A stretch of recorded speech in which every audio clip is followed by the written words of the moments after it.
Right, David. So, how important would betting be in your life? Well, not nearly as important as it used to be. I mean, it was important for a long time, too important, really. Um, and Now it's much less important.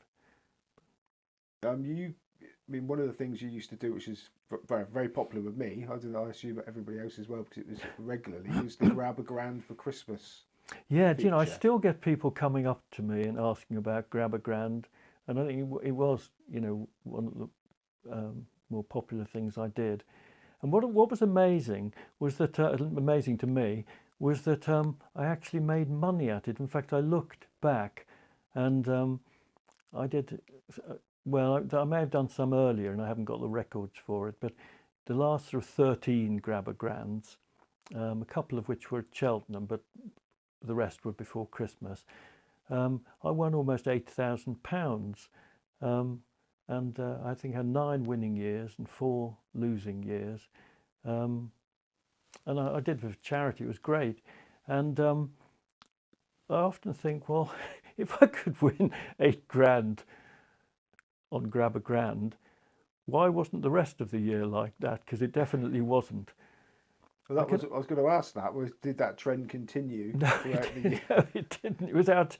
It was, out of the norm. I can only think that it's because I put an extra effort into studying the form and so on. I don't think it was because I used to go and ask trainers and jockeys, what chances they had, because contrary to what some people think, that, in my experience, isn't a passport to success. No. So how many years did you do it for? I'm not sure. I got records for 13 years, back to 2002, I think it was, and I had that, fantastic win. I backed 2003. It was. I backed Ketty's Warbler at 100 to 1 at Toaster, and at 20 each way at 100 at SP, which was 100 to 1 in the Ladbrokes betting shop, because there's not much point going to a bookmaker there, and there was a 10 to 1 on favourite Bourbon Manhattan. There's not much point going to a bookmaker and expecting them to give you, a 50 odds on a 100 to 1 shot in a race like that. So I put it on in the Ladbrokes betting shop on course, and they made out a cheque for 2,400 and something. It was wonderful. It was a great relief. I think it was the first day of the week. The ground was like an absolute glue pot, and Ketty's Warbler led virtually the whole way. It acted on the ground, and most of the others didn't. That's a tragedy that place isn't open still. Yeah, Isn't it? it's really. So I also remember you for writing your betting room reports at the big meetings. Do you fit? Did you used to enjoy doing that? You sort of talking to the bookies and.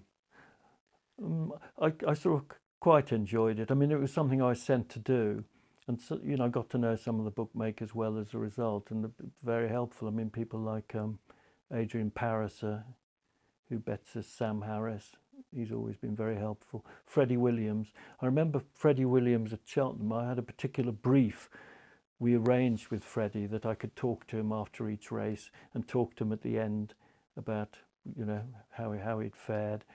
And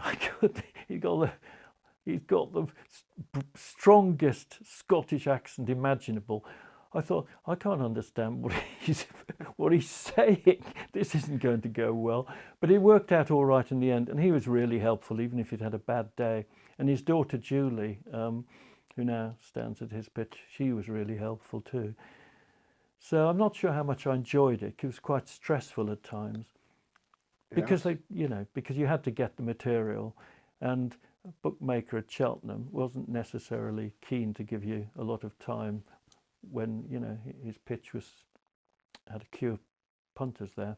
Yeah, especially after the first 3 favourites had gone in. Actually. Yeah. Do you think that aspect, the betting ring, gets the attention it deserves these days? Because half the time there's not even a reporter at the races anymore. No, well, I mean, I think that's a shame that cost cutting, I suppose, by not having reporters there. It's one of the things that suffers as a result. But okay, now, going back to the characters in Ashforth's Curiosities of Horse Racing, they're mostly all gone. But has racing become that sterilised now, or are those types of people still out there if you look for them? Well, I think it's fair to say probably you don't have the number of characters you had before. I mean, it's so much more professional, serious, policed than it used to be. And also, I think in jump racing particularly, you used to get big races at Cheltenham and elsewhere, sometimes won by small stables, and they were often, that created a story, and someone who hadn't much of a profile, it was something new.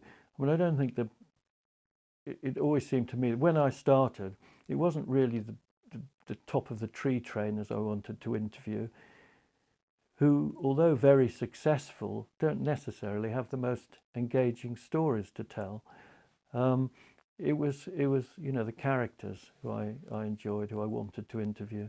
And any particular that stick in mind? Well, having said that, it wasn't always the successful ones. Mark Prescott was one of the first people I interviewed, and he was one of the ones I was keen to interview. And if you can't get a decent piece out of Sir Mark Prescott, then you're struggling, because he's wonderful set of anecdotes, and he tells them so well, and he's just very interesting and educational. Now, one of the people on the racecourse that I'm very fond of told me this week that you're very good friends with him, Sir Rupert Mackeson, otherwise known as the Bad Baronet. Right. Well, so what can you tell us about Rupert? Well, because it's unusual for him to say he likes somebody. Yeah, he must have been in a good mood. I can tell you there's times when he hasn't spoken so well of me.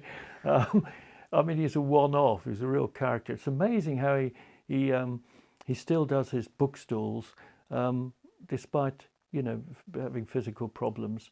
So full marks to him for that. I mean, he sometimes gets quite often gets infuriated with me, and I quite often get infuriated with him. Now, he was kind enough, when he found out that I was going to come and see you today, he was kind enough to send me a few questions. Now, several of them I thought, well, I can't actually ask that. But there's two. He wants to know, why do you love Brighton Racecourse so much? And most people, quite rightly, think it's lost its mojo 30 years ago. That's Rupert's quite rightly, not mine. So. Right, okay. Well, I mean, they used to have a Derby trial there, and there used to be some better class horses racing there than there are nowadays. But I like it because I associate it with having a good time. Ian and I and some other friends, we'd go down to the pitch and putt course by the sea near Rodine. We'd do that, have breakfast at the cafe, go up to a pub by the racecourse, go racing, go on afterwards to another pub, and then out to a restaurant, and we just had a good time. And eventually Ian and I sponsored a race there, a selling race. There's some pretty modest, to put it mildly, horses running in them, and we'd give the winners sticks of rock and coppers of Graham Green's Brighton Rock and all the rest of it. And Ian still sponsors the race, last month, and there's now probably about 15 of us go, and it's just to have a good time. I stopped sponsoring it when I discovered spread betting. But yeah, no, I enjoy going. Yeah, they're all Class 6 and Class 5 races on the whole. But you have to elaborate on the spread betting comment there. Did it not go well? No, it didn't go terribly well. I mean, I had my moments, but I remember I had a friend who was an expert on golf betting, and it must have been an Open sometime. This must have been the early 90s, I suppose. And he was adamant that the winning score at Sandwich, I think it was, would be high because there were forecast to be high winds. And so I bought the winning score, and Greg Norman, there was no wind, and Greg Norman proceeded to score in the 60s and break the course record, I think. That was pretty expensive. I mean, I had my moments, but I had other moments too. Okay. Yeah. I haven't had a spread bet for decades. The only other one I could ask really of Rupert's question was, are you glad you left academia for the hurly-burly in racing?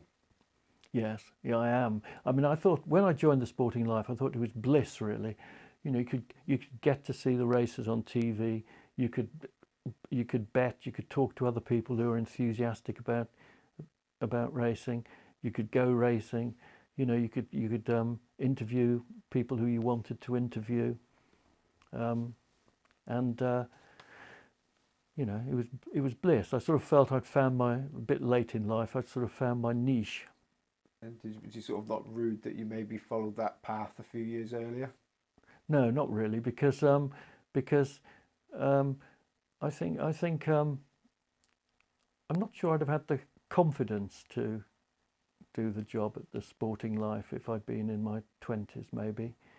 So no, I don't rue it, and it just means I'd have run out of ideas at a younger age. Now, you were one of the ones that survived the demise of the Sporting Life and carried on to the Yeah. Racing Post. Was there much of a culture sort of change for the old to the new there?